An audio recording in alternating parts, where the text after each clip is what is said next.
Yo, this is Steve Bloom, and you're watching Moana Nui Podcast. We'll be starting soon.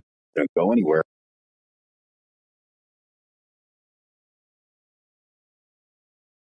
Hey, I'm Veronica Taylor, and from myself and Ash Ketchum, I just want to say, Moana Nui, I choose you!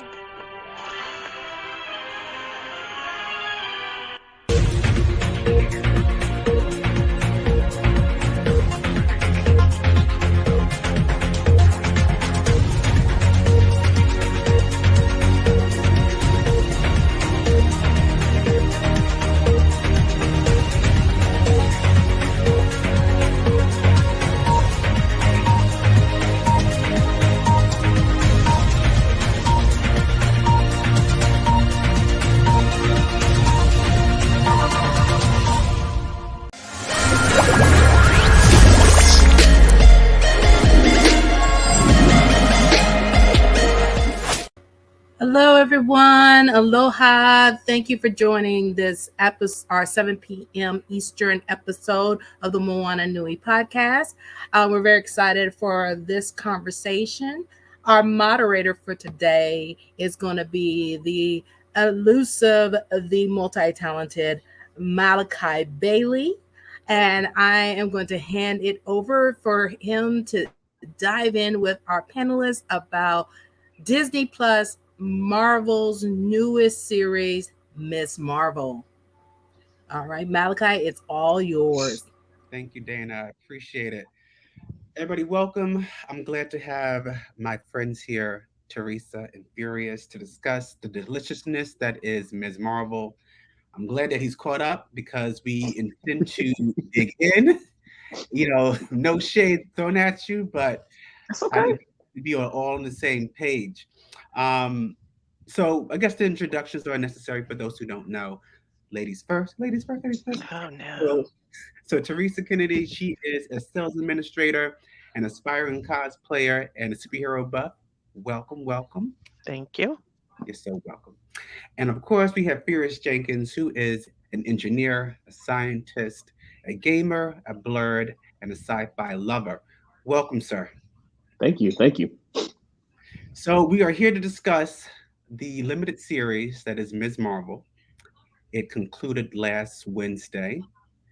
And as I was telling you guys before we started, you know, I thought it was great. It was a really, interesting show. The big MCU moment, which I'll get into later, I'm still, looking for the shoes that I threw across the room. My edges have not grown back yet because, it was only last week. And of course, there was the post-credit scene that we'll also discuss because that is pretty major as well. So my first question for Teresa and then you, Furious. What do you know about Ms. Marvel? Well, as I mentioned last week, I kind of feel at a disadvantage a bit because I'm not a comics person. I didn't start with the comics. So I've started with the movies and the TV and streaming. I guess Disney Plus is still TV, but whatever. So these are the characters that I know. These are the people that I know. So, I hear buzz about Ms. Marvel's powers having been changed from what they were in the comics and the origin and things like that. And that I'm not aware of. I just know what I saw and I really enjoyed what I saw. Okay. I like it. Now, Furious is more so on my page, no pun intended, when it comes to the comic lore. So, we've been familiar with this character or the essence of the character now for many years. So what do you know about Ms. Marvel? Because I imagine it's a lot. So I actually read probably the first 15 or so issues of her series when it came out. So I have a decent bit, at least I got to a point where there was just too much stuff in life going on and I didn't get a chance to go back to Ms. Marvel, but it was somewhere around the first 15 issues. So I feel like I've got a good bit of understanding of the character and her origins. And I like that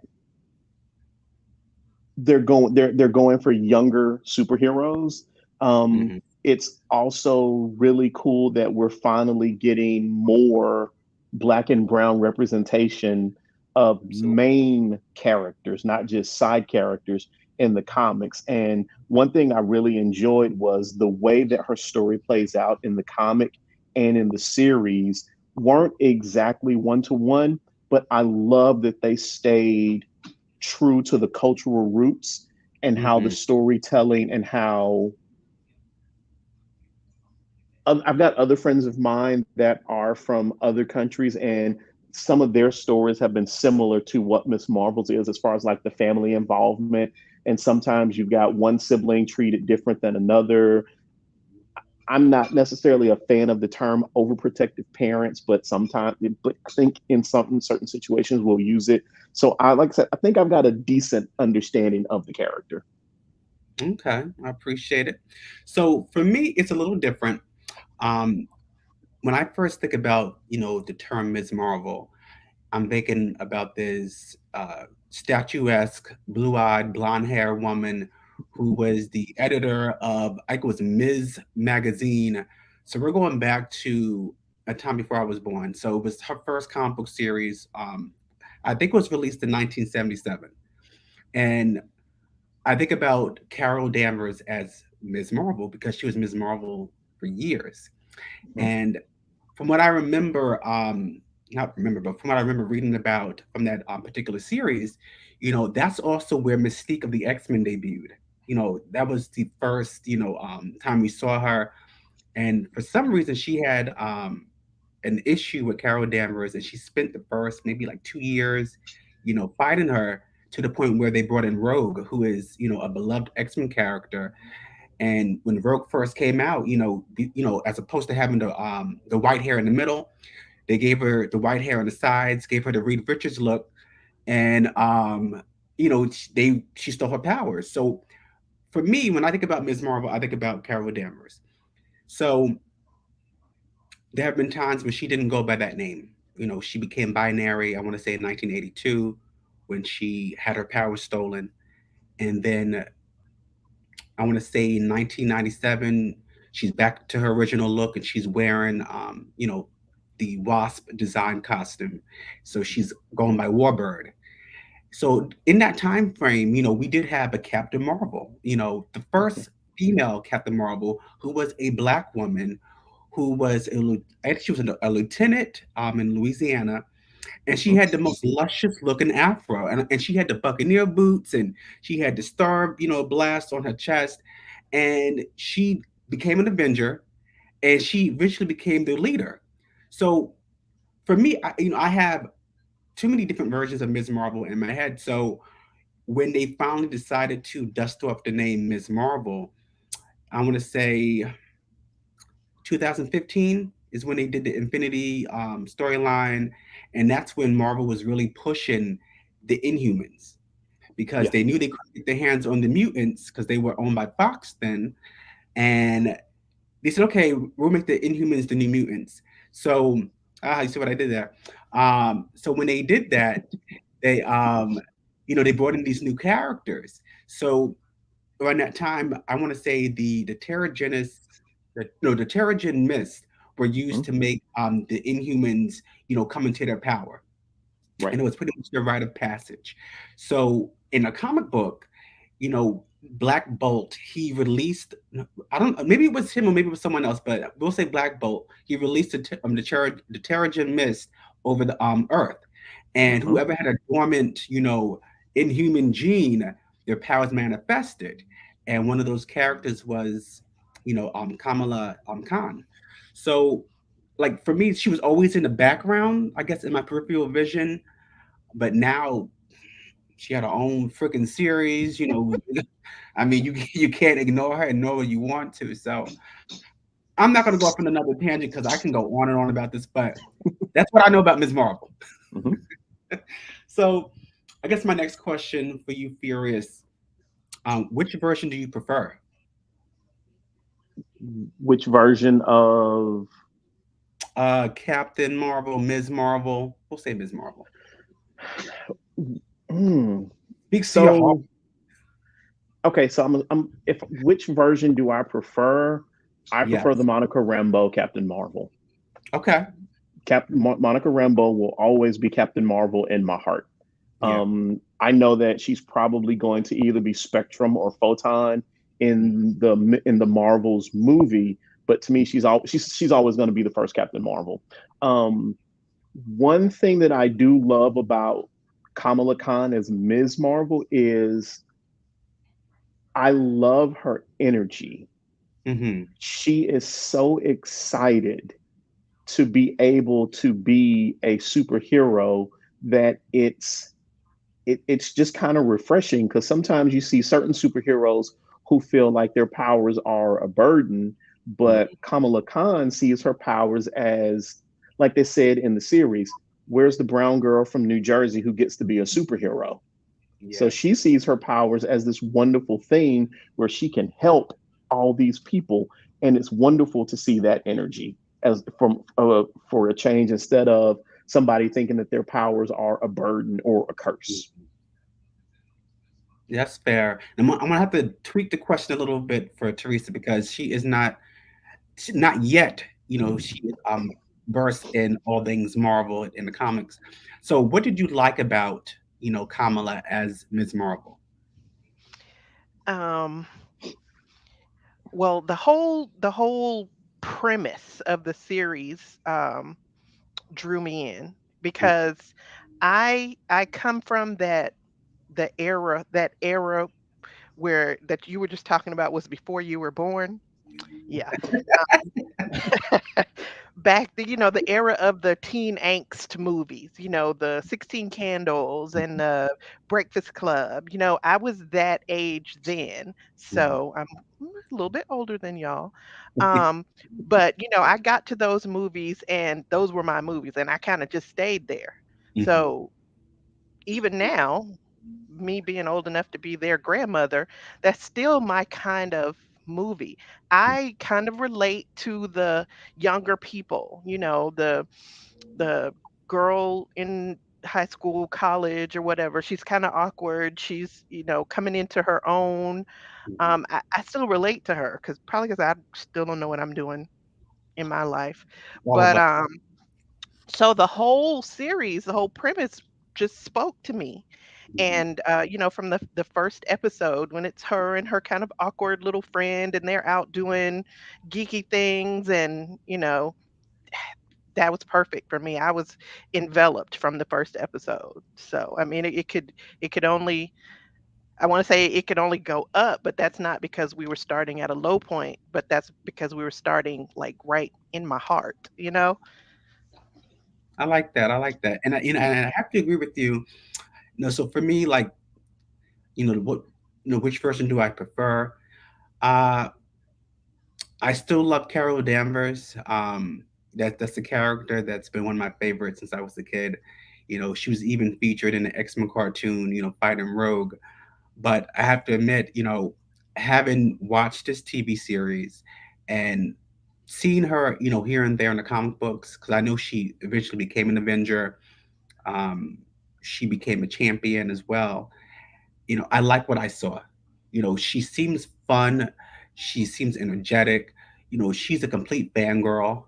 There was a panel that I saw a few days ago, and it's from like maybe like 5 years ago, and she got to meet Wolverine for the first time, and she was just geeking out. She wanted his autograph, and I'm like, girl, his hand is full of blood and gore, and you want to shake his hand, and the claws are still out. So it's like, but I could relate to her in that way because the way that I love comic books, the way that I love Blerd culture. I'm a fanboy at heart. You guys see what shirt I have on. You see what Teresa has on, which speaks to my heart. And so it's just something. Oh, see, I see. This is why I love you guys because it's interesting because a couple years ago, there wasn't a term for black nerds. There was just nerds or the weird ones or whatever, whatever. And now that we are, you know, in this space that's for us, and we're getting to see representation, and we're getting to see ourselves through this this Muslim girl, from New Jersey. I just think it was well worth the wait. Yeah. So, I see myself, liking the character more and more, especially with that revelation. They revealed. Are we jumping to that already? Not yet. I gotta pace myself, y'all. Because I may just throw this hat across the room and start screaming. But yeah. So I'm liking where they're going with Kamala. And again, when you guys are talking about the mother, the family was adorable. Mm-hmm. Like, I want to say my favorite character was really her mom, because it was relatable. I like the part in the first episode where, Kamala's like, "You don't trust me," and she's like, "No, I don't trust you. I don't trust you." And it just reminded me of so many conversations I had with my mom growing up. When you wanted to do like fun, reckless things, have your breakfast club / 16 candles, moment, and they were like, "No, I don't trust you to open the front door because you're a hot mess." But so I guess my next question, you guys kind of answered it, but Teresa, you can go first. What did you like best about the show? Was it the family dynamics, or was it the graphics? What spoke to you the most? Well, the graphics were very different. That to me, it gave the show a very different look. Anika, sorry, got the verbiage there for us. So that did make it more colorful, and to me, it made it more young. With like a lot of things written out in the graffiti and things like that. But really, the interaction between the young people. When Kamala went to AvengerCon, yes, and the way she interacted with her friends, and you had the mean girl interactions there too, and it was kind of funny to me. You get that through like almost all of the episodes. You get to the one episode where it's more like the history of what's going on, and there's more fight scenes and all that, kind of the flashback and stuff. And that one, I'm kind of sitting there like, okay, can we speed this up? Can we get back to the please and thank you. Right, the lightheartedness of the friends, and their interaction. But I knew it had its place. It had to finish telling the story, and I appreciate that. But yeah, just the interaction between the friends and kind of the youthfulness. Okay. How about you, Furious? I have two things that are actually my favorite, and I'm not sure which one is my true favorite.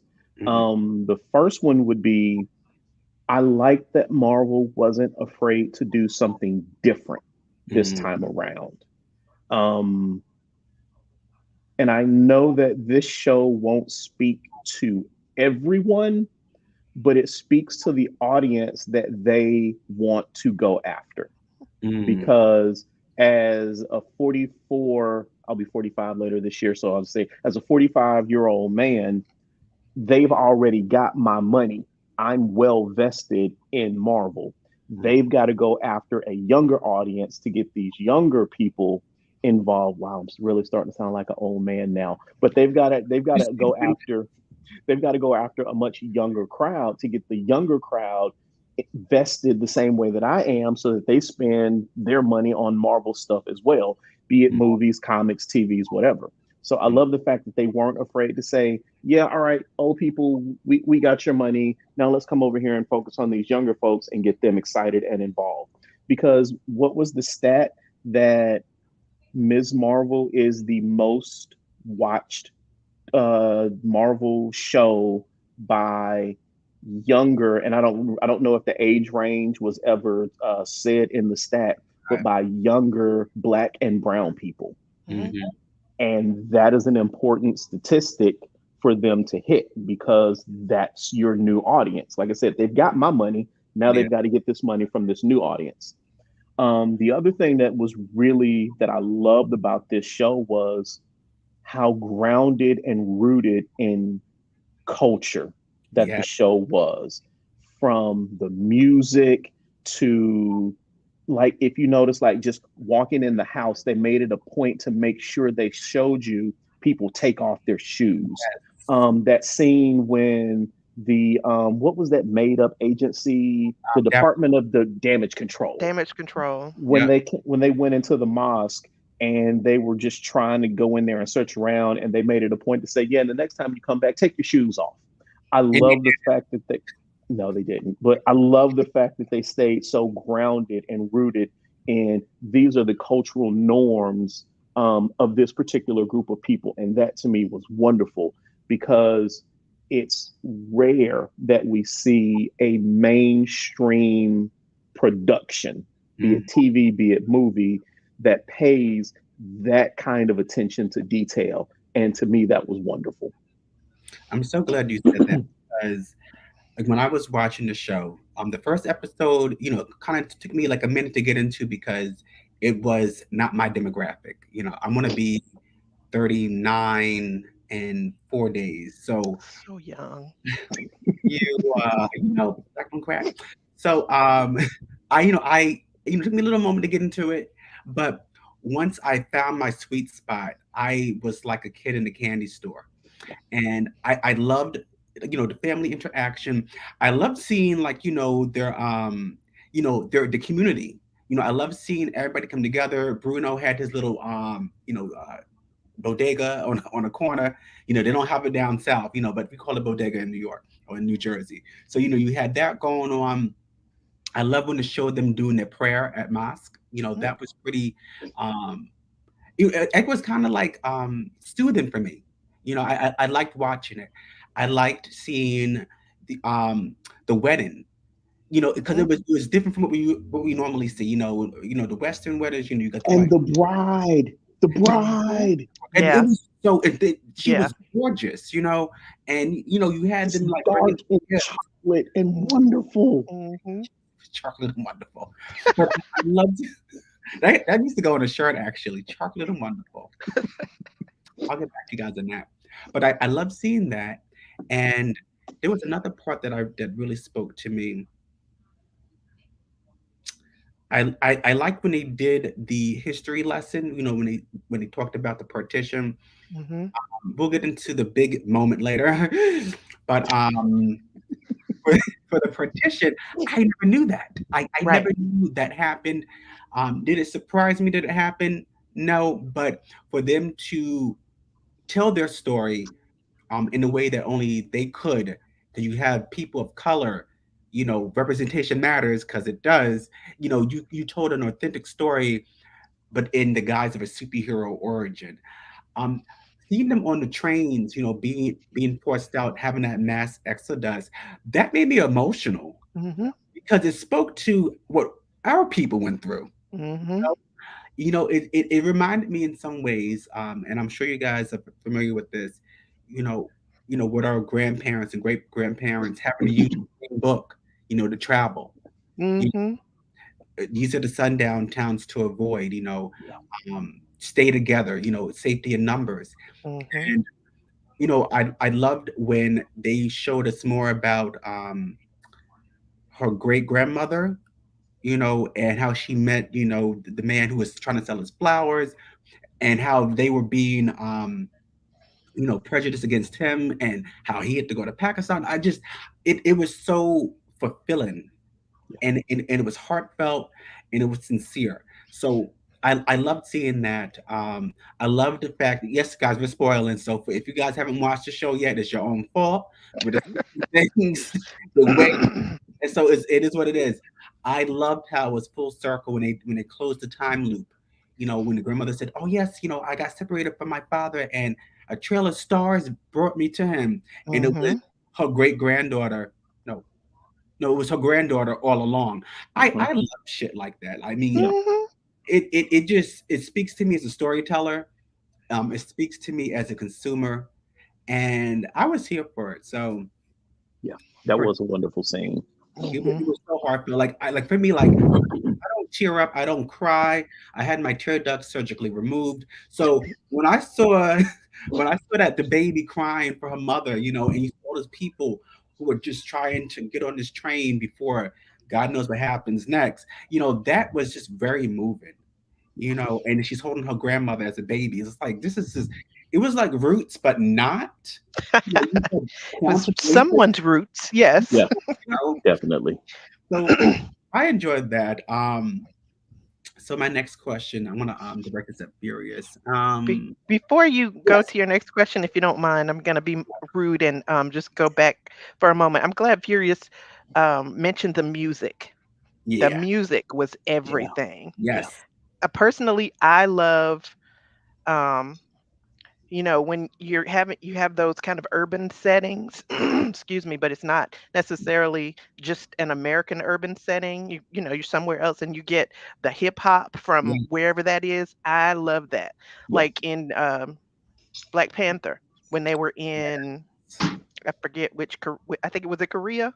Yeah, they were in South Korea, I think. So, I believe it was Korea. It was Korea. Wherever they were, we got the hip hop music, that urban music from that area, and we get a lot of it from Ms. Marvel as well. I really enjoyed that, and I didn't really think about it until you mentioned it. So thank you. No, I mean, but that's a really good point. It showed cultural relevance of it. Mm-hmm. There was a part where Kamala, she went to Pakistan, and the kids were all hanging out.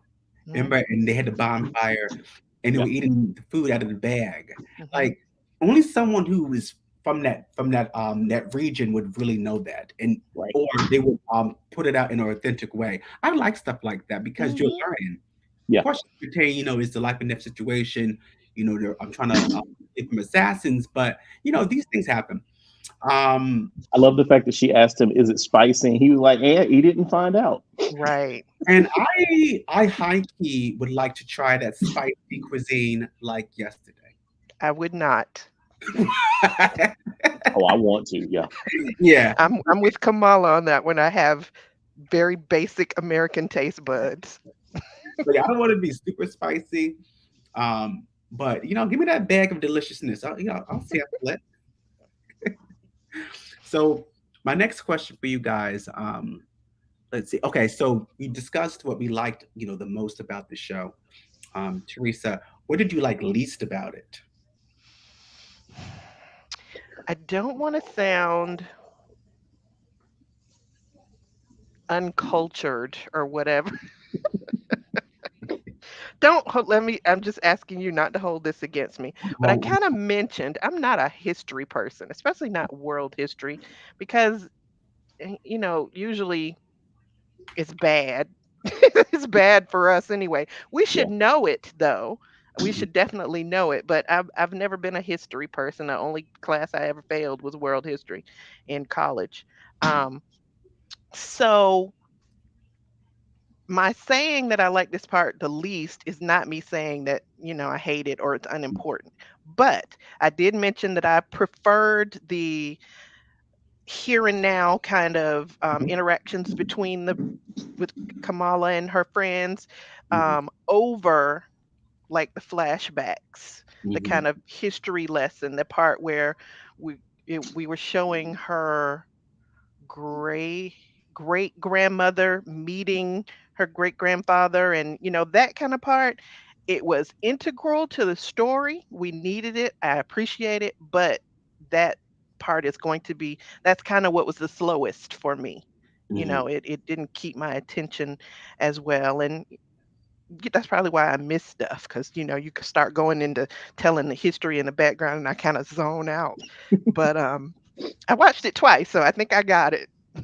I have a quick question for you, Teresa. So when they had that scene, when they showed like the ill-fated romance, did you start playing like the animal noises in the background? No. I probably had my iPad playing some game that involved farm animals. So,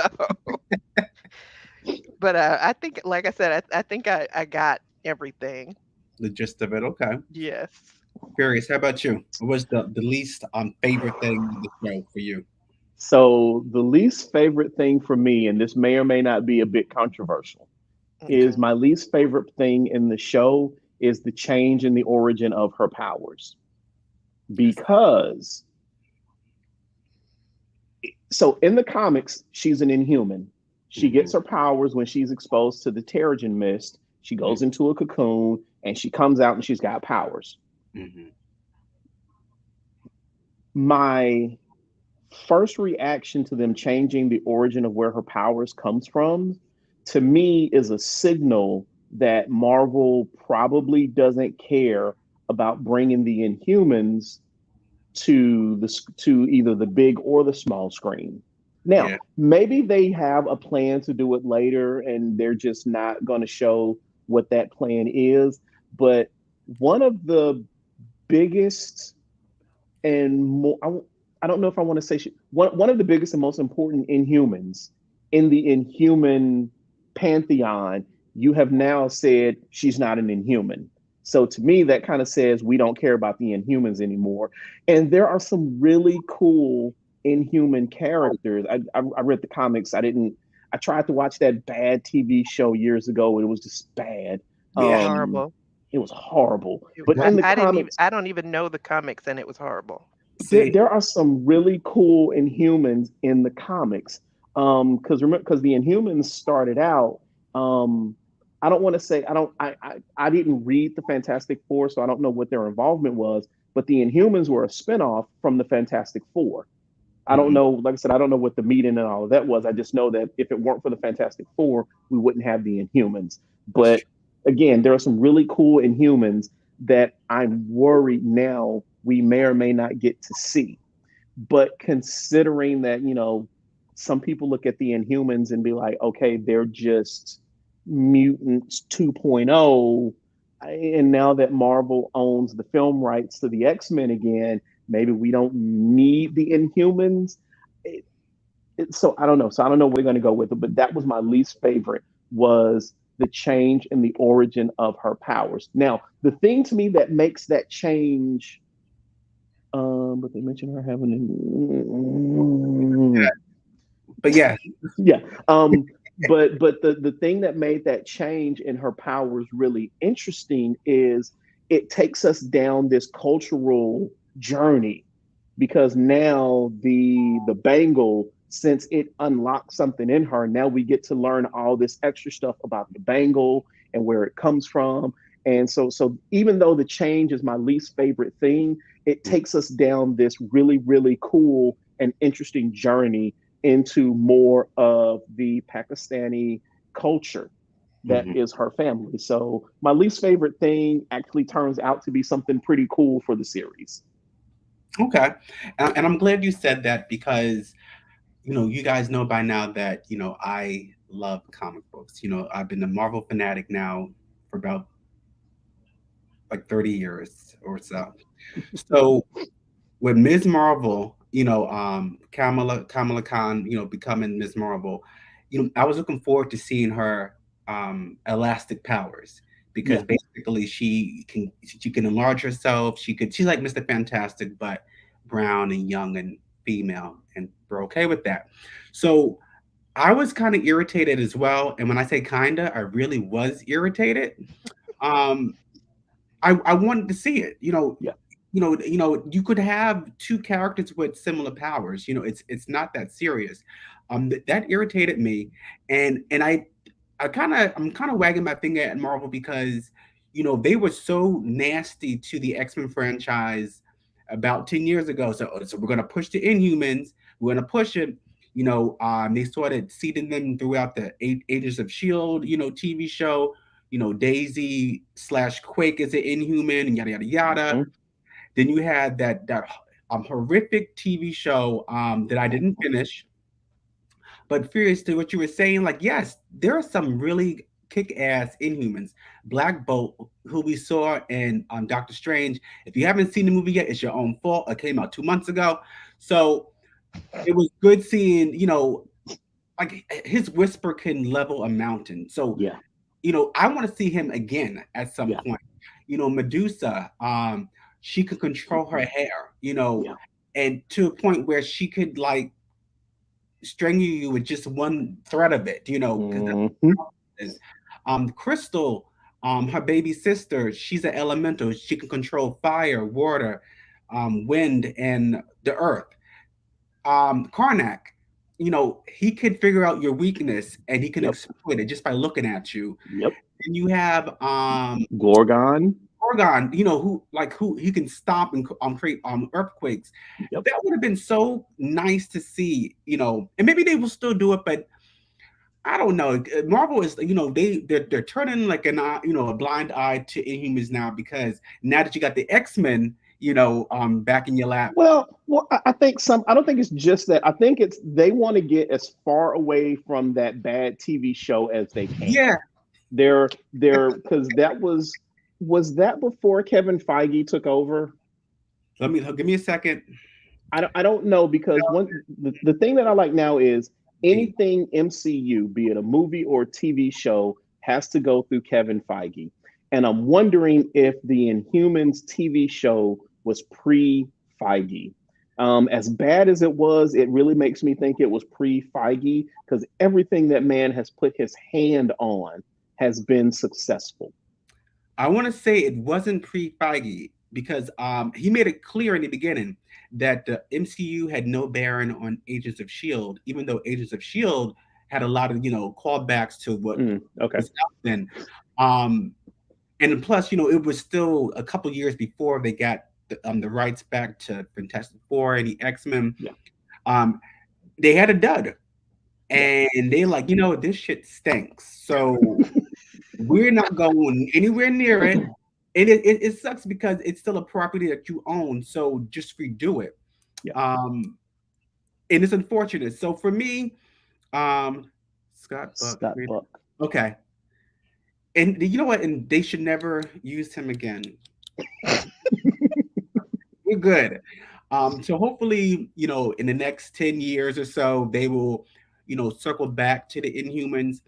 But, I think it's a missed opportunity in some ways. Now, to call back to what we had someone say in the chat a few minutes ago, when they did the whole, mutation thing. I'm getting there, guys. I'm getting there. Yes, they can say it's inhuman or otherwise, but I'm not going to hold my breath, because I'll probably end up passing out and hitting my head on the edge of the coffee table. So yes, the powers was he. See, I mean, Oh, wow. Yeah, he doesn't need to make any more shows for Marvel. Enough is enough. I won't stand for this. No. Yeah, I'm not going to do that. Okay, so now we can discuss the big moment. So, Furious, what did you think about the big MCU moment? And yes, you could say it all. Which MCU moment? Okay, the one when we heard the theme song play. So I think that may be a bit of misdirection. What? I think that might be a bit of misdirection. So he's referring to, there's a scene at the end of the series when Kamala is talking to, I can't remember her friend's name. Bruno. Thank you. Yes, she's talking to Bruno. Just remember, we don't talk about Bruno. And she's talking to Bruno, and I like the fact that she's got her own in-house techie kind of guy. Yes. That to me is just really cool. I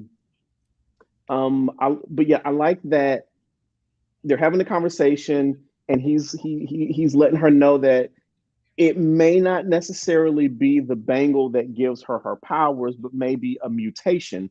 Right. And when he says that, they play the quick little 2-second snippet of the X-Men from the 90s theme song, to kind of let you know, hey, maybe she's a mutant. I don't know. The other thing that gives that a lot of validity, though, is the Department of Damage Control. They are chasing after these enhanced. Oh, and we didn't even talk about the son, the lady's son, but they're chasing after Kamala and the son because they're enhanced individuals. almost as if they are being persecuted the same way that the mutants were persecuted. So I don't know. A part of me hopes that's a little bit of misdirection. I don't know. I think that might be a little bit of misdirection. However, even if it's not misdirection, it would be an interesting way to introduce the X-Men, or not even just the X-Men, but mutants in general, through Kamala Khan, because that to me just gives her even more significance and importance in the MCU, because you are the vessel that brought us, well, now that I think about it, that may not necessarily be such a great thing for her character as a standalone character if she's just being used as a vessel to bring us another group of people. But at any rate, I'm not. I have to do a little bit of thinking on that. But I think it's really, really cool that she might be the way we get the X-Men introduced into the MCU.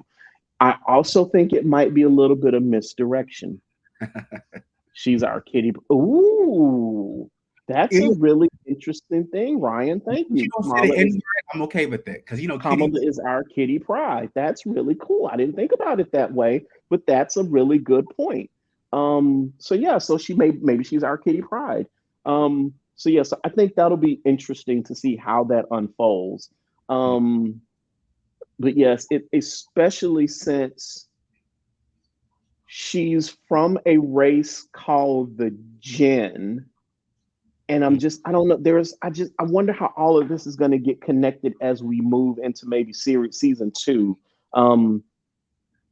We'll see. But yeah, it will be really interesting if she is indeed our kitty pride and we get the X-Men through her. It's funny that they did that, because now here's the thing, because I just binged the entire series this weekend.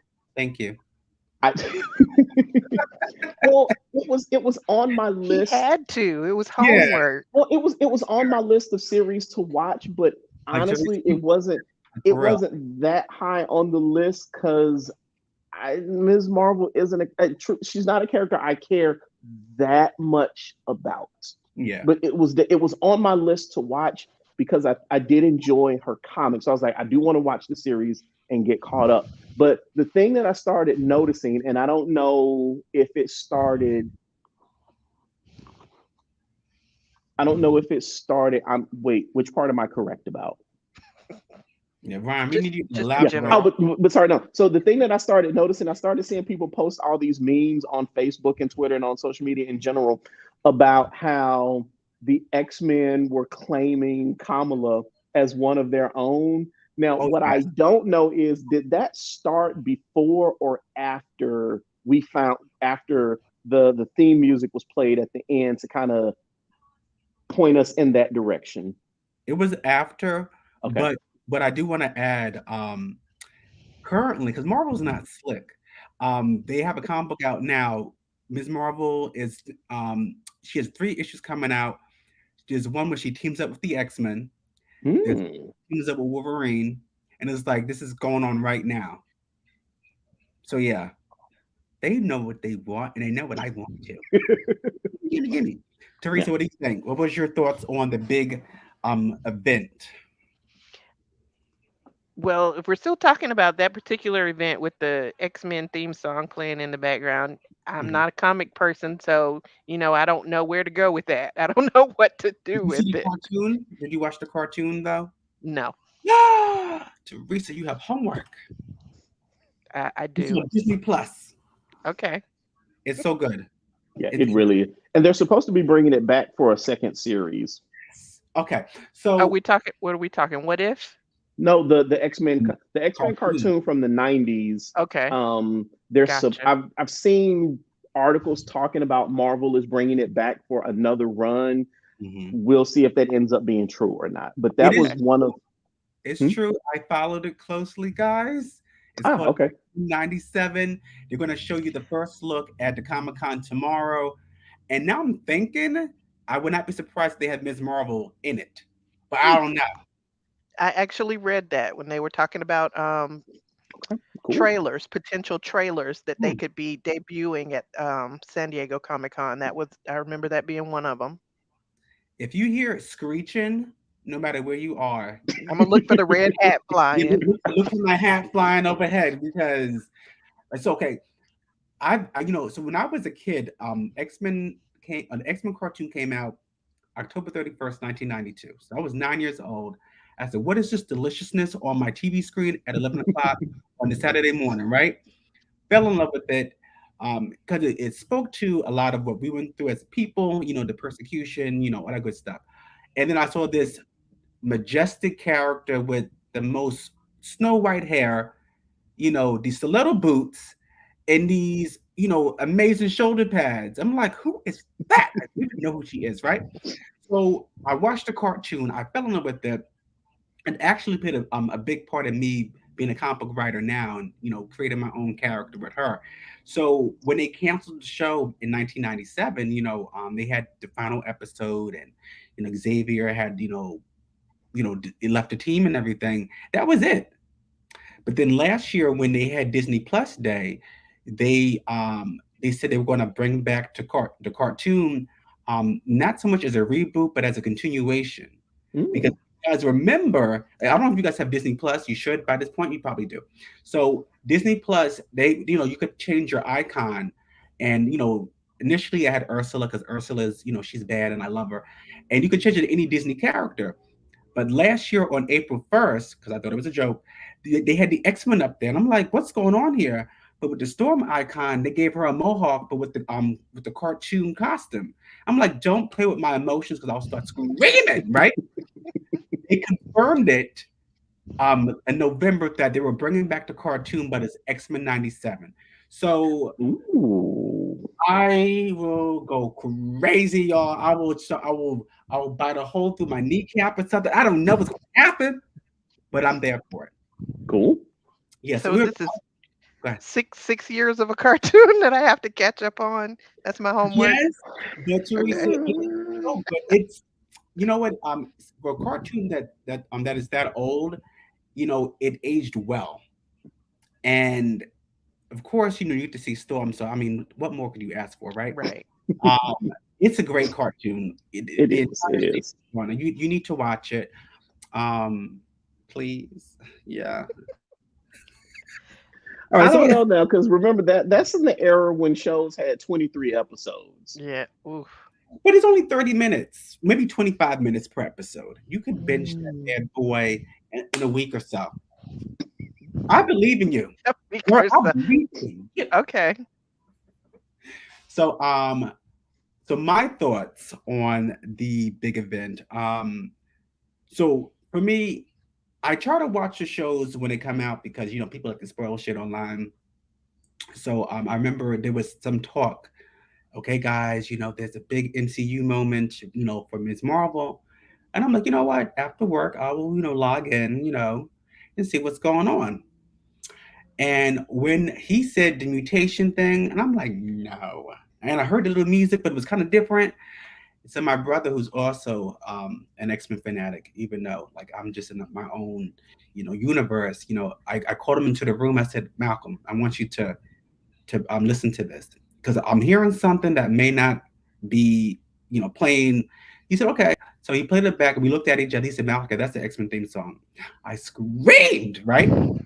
So after I screamed 3 times, I watched it 3 more times. And then, of course, I went online to see, what was the feedback. And people were like, yes, they're going to finally do the whole mutants thing. This is the way they're going to bring them in. And I'm okay with that. Because if you guys remember with Falcon and the Winter Soldier, when Sam and Bucky went to, Korea or whatever, they made a quick, there was a quick glance at Madripoor. Yeah. And they were talking about the Princess Bar. Now, if you guys read X-Men, like me, you would know that Madripoor, that's it's not a mutant nation, but that's where all the mutants pretty much hung out. The Princess Bar is a bar that's owned by Wolverine. So you started seeing stuff like that. Black Widow, there's a scene where, what's his name? Is it Red Guardian? Hopper from Stranger Things. Yep, Red Guardian. Red Guardian. So he's about to arm wrestle this man who's Ursa Major. I want to say Ursa Major. That's a known mutant in the comic books. So they already started the process. See, I need to go watch Black Widow. Yeah, you should. It's not a bad movie. It's pretty good. Well, see, my problem is I don't care about heroes who don't have powers. Oh, that is really. You're not a super. If you don't have powers, you're not a superhero. What is Batman? Batman's a rich white guy. That's true. With issues. I mean, same thing with Tony Stark, rich white guy. Don't get me wrong, they are heroes, but they're not superheroes. But you can be super without your powers, right? No, you can't. Oh my. This is a hill I'm willing to die on.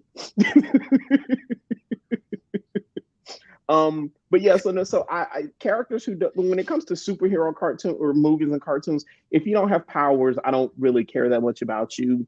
The other thing I'm not a fan of is, in order to really keep up, you've got to watch everything that the MCU puts out. Yeah. But if they don't have powers, I don't care. I'm sorry, I just don't.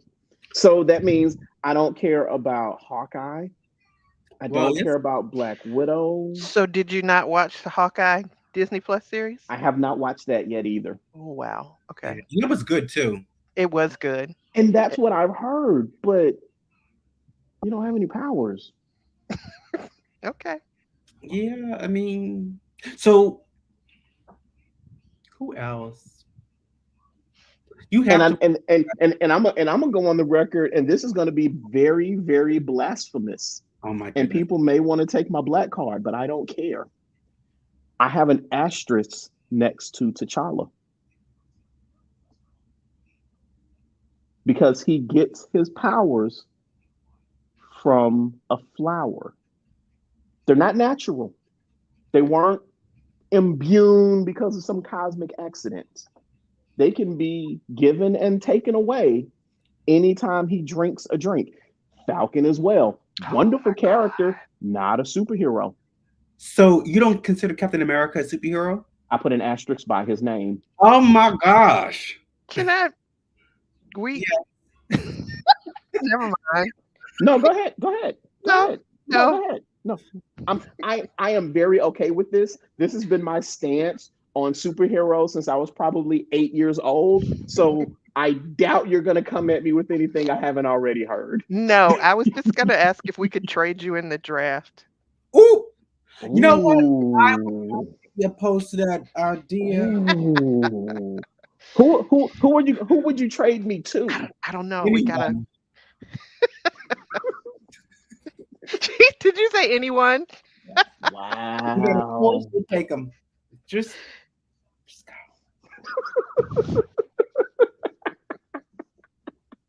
I'm sorry. And I know we're talking about Marvel stuff, but it's like anytime I watch anything Batman related, I'm like, how have they not killed Batman yet? How is he still alive? Now I love me some Batman. That rich. How is he still alive? It keeps him alive. It's the privilege. I mean, I get how Tony Stark is alive because Tony Stark's whole thing is always protection. So I get it. He's always got something around him to protect him. I can accept that because he's got the nanite suit. He's got a force field that radiates around him to protect. I get that, but how's Hawkeye still alive? I mean, well, if you watch the TV show, they were saying he was dealing with, some of the fallout, physically. Yeah. No. From what I know about the Hawkeye show and what he's dealing with, it sounds like it's really, really good. It really does sound like it's a good show. It's just it hasn't made it to my watch. I haven't gotten to it yet. That's all.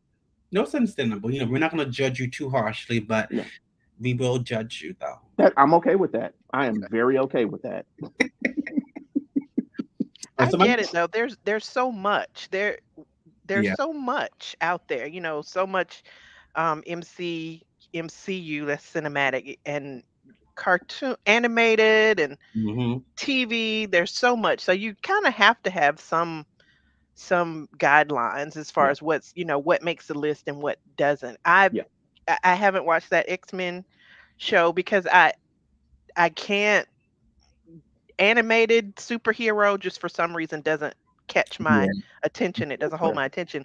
Even as much of a Black Panther head as I am, Mm. I had every episode of the Black Panther animated series on my DVR, and I tried a couple of times. I I deleted don't it. I see the couldn't. stop motion look. That it wasn't for me either. Yeah, I just couldn't do it. That So I was a mean, that was that was a good series though. That and was I've a heard good that, but series. it just that the superhero Yeah, I animation get does you. I not get it. hold my attention as much as I love other animated stuff.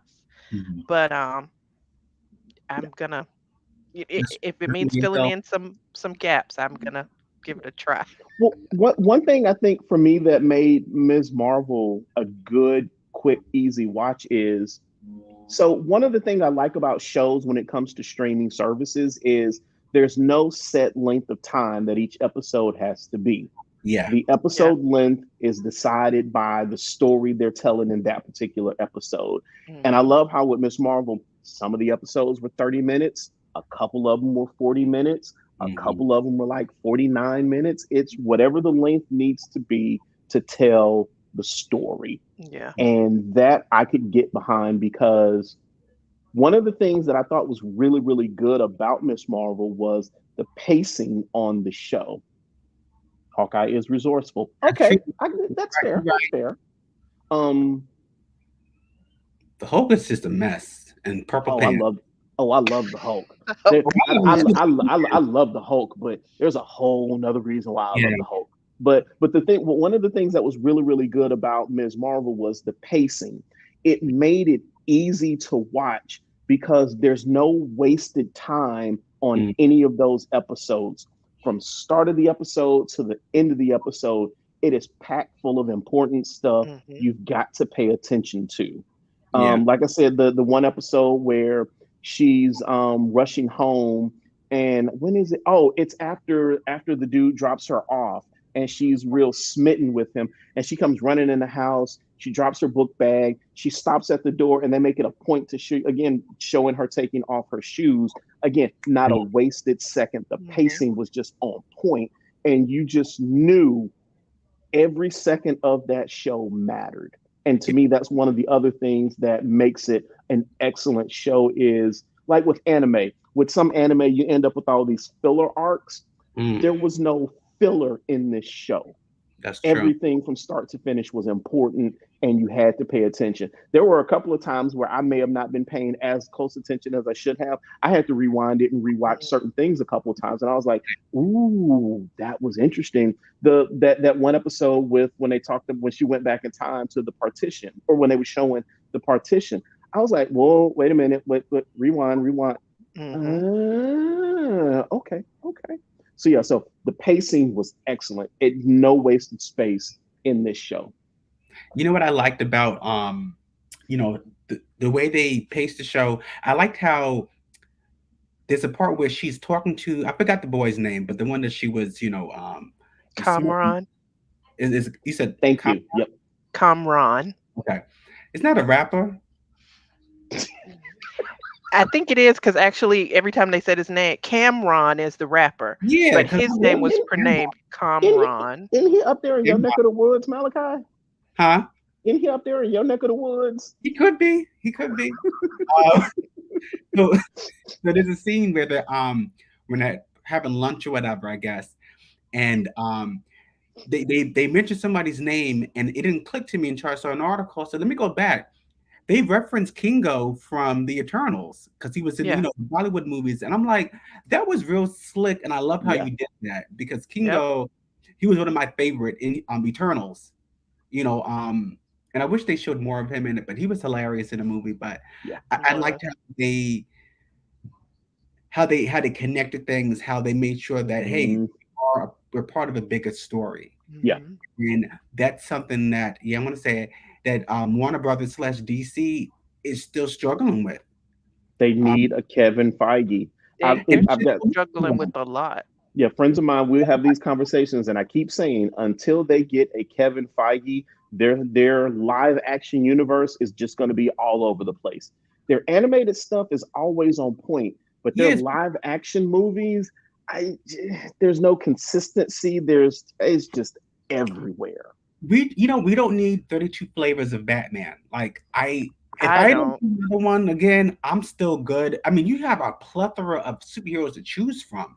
Yeah. Like you don't got to stick to the same Superman and Batman formula. That's why Marvel is winning because they are like you said earlier. They're not afraid to take risks. They're not Yeah. afraid to showcase their roster of characters. Yeah. No one was thinking about Ms. Marvel like 3 years ago. But here she is now, with a show that has touched the hearts of so many Yep. people. Absolutely. And now she's, the doorway to bringing the mutants. And I just wish that DC, and I love DC, let me put it out there. DC, I still love them. I love Marvel more. But I wish that they would just wake up. You have Ezra Miller, just doing whatever they want to do. The Zack Snyder cut, which was better, but you guys are just missing. You're just missing it. But That's it until they get a Kevin Feige. And that's we have to do another show just based on that alone because I buy it. Like I don't even touch like most DC books now because it's like I don't care. Let me stick to the House of Ideas type thing, But I do have another question for you all before I go off on another tangent. Forgive me. So Teresa, what other MCU heroes would you like to see Ms. Marvel deal with?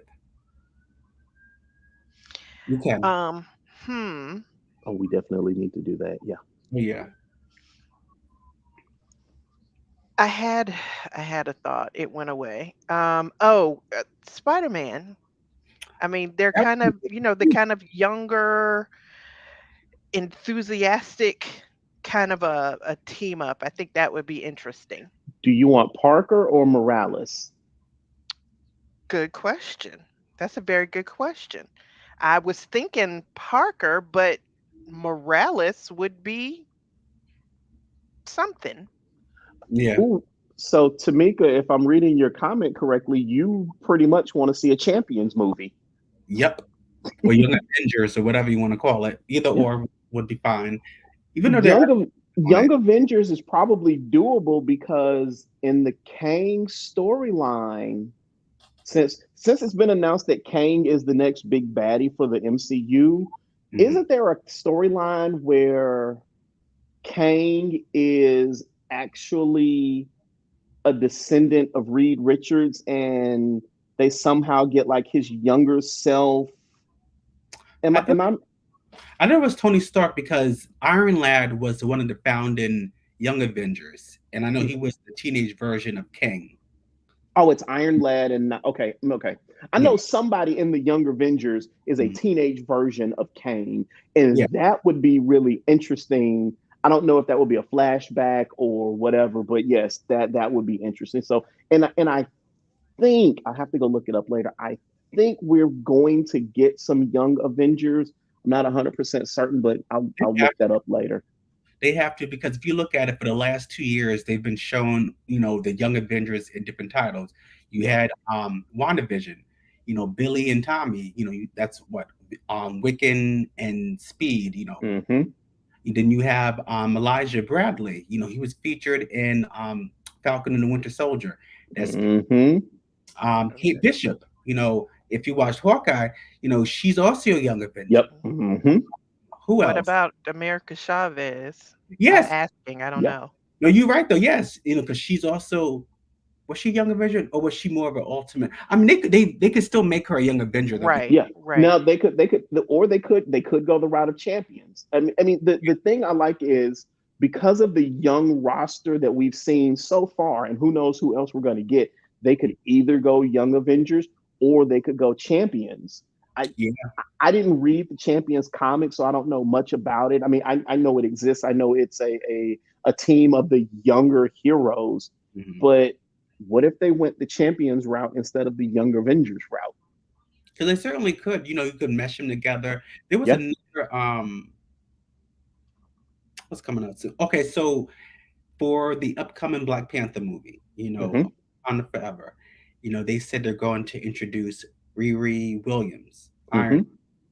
Now, I know she becomes a champion, but she could easily be a young Avenger too. Just is it really based on which name they want to apply to it, because it's essentially the same team, at least to me. What do I always say? Why did they make her Mexican instead of Puerto Rican? I don't know if she was Mexican. I didn't know they ever actually said what her I don't, ethnic makeup was. I didn't That's realize I that did not either. realize that.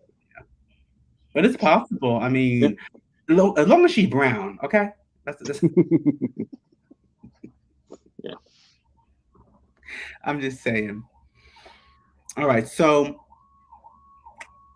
they said that Ms. Marvel is going to return. Oh, that's right. So she's going to return in the Marvels. Mhm. What did you guys think about the final scene where they switched places, Kamala and Carol? I'm kind of indifferent on that particular scene. It didn't do anything for me. Um, I don't. I guess because I didn't quite understand what was the thing that switched Carol and Kamala's places. I have a theory. Would you like to hear it? Of course. Sure. Do we have time? Yeah. Do we have time? Yeah, we have about 3 more minutes. I want to say maybe. So I'm gonna do it quickly. So my theory is, Furious, you may remember Captain Marvel, the original one from the late '60s. He had the nega bands. Mhm. He would teleport. He would switch places with Rick Jones. Rick Jones was the Hulk's, sidekick, who became Bucky in the '70s. Remember when Kamala's great grandmother, they found the bangle and it was attached to a blue arm? That's a Kree. That's a dead Kree that probably came here, centuries ago. So I'm thinking that they're going to reveal that bangle is actually a nega band, Mega band. Hmm. and now that she can access it, now they're able to switch, which is a nice way to acknowledge the original one that came out in the late '60s, early That's '70s. actually a pretty cool theory. I could be wrong and all, but that's what I'm thinking. I read that somewhere. So if you're wrong, they're wrong too. Yeah, I like it. All right, so my next question, guys, I'm sorry because I've run on and on and on. Where can we find you guys on social media? Teresa, you go first. Oh, just under my name. I'm simple like that. Just under my name. Facebook, Instagram, TikTok. I haven't done anything on TikTok, but I'm there. It's my name, Teresa Kennedy. Okay, all right. Thank you. Furious, where can we find you? Mr. ATL for life. MRATL, the number 4, LIFE. Thank you. And you guys can find me. It's Mal, the writer, it's on Instagram. Of course, there's underscores between each word. I'm also on Facebook. Just look up Malachi Bailey. I do have an author page. But guys, thank you so much for joining me this week. I had a lot of fun. This was I love how it was on a whim because we could not stop talking about it last week when it was still delicious. Because I was like, listen, y'all, I'm gonna start screaming. I'm still screaming. So And Tamika said she loved this. So Tamika, definitely have to tune in when we have everybody back again, because we're gonna be doing this at least once a month. We have a lot to say about Yes. all these projects. Teresa, if you're up to it, check out the X-Men, cartoons, at least one episode, so you can see what they're going to announce Absolutely. tomorrow. Yeah. But yeah, it's cool stuff. Rose says she And I got to see did the see leaked that. Ironheart suit in the upcoming movie. I did not, but I will go look for it when we finish. Rose, send it to me after I wrap this up because I'm nosy. Well, awesome. Well, like you probably saw in the chat that we're definitely going to have to schedule a Marvel versus DC discussion. Rose said he just sent that to you, Malachi. But yeah, we're definitely dig deep, and everybody that are Marvel or DC fans, definitely be on the lookout for that announcement so you can tune in and interact in the comments. I'd like to thank our panelists for a great discussion. Panels are hard, especially topics like this, to get everything in an hour, but we try. And of course, audience, if there is something that you hear us talking about, you want us to come back and do a part 2, please let us know. We have no problem in scheduling a part 2 because some of this stuff do need a part 2. But everyone, thank you so much for tuning in. Tune in about 18 minutes. We have our next episode with Sue Ann Hong. She has a monthly series with us about developing your talent. Today's episode, she's going to have a panel of all the panelists are PhDs, and they're going to discuss about emotional intelligence and clarity, which go hand in hand. Most people talk about emotional intelligence, but they don't talk about the clarity part. So we're going to dig into that at 8:30 p.m. Eastern. So definitely tune back in to watch that. So everyone, thank you for tuning in, and we'll see you in a few minutes. Have a good one. Bye, guys. Bye, guys. See you guys.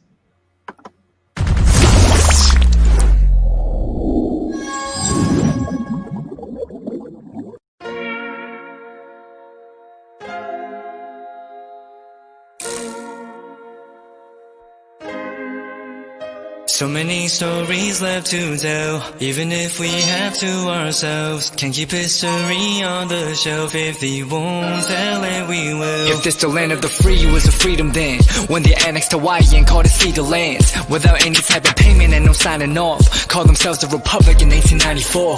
1.2 million acres overtaken from the native Hawaiians. When they resisted, the West retaliated in violence and erasure. The Hawaiian language is banned as part of colonialism's plan to expand. Stuck between a rock and a hard place. Multiple bombings of Kaho'olawe as a part of their ongoing war with Asia. Used it as a place for target practice. No consent or compensation. Colonizers call for annexation.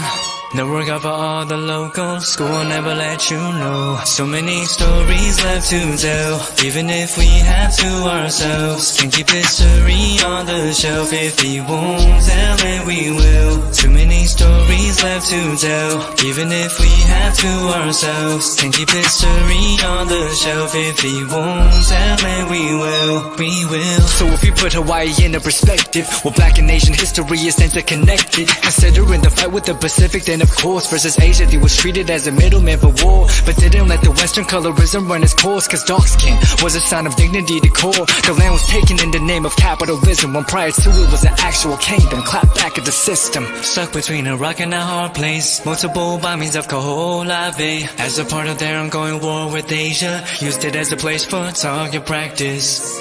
No consent or compensation. Colonizers call for annexation.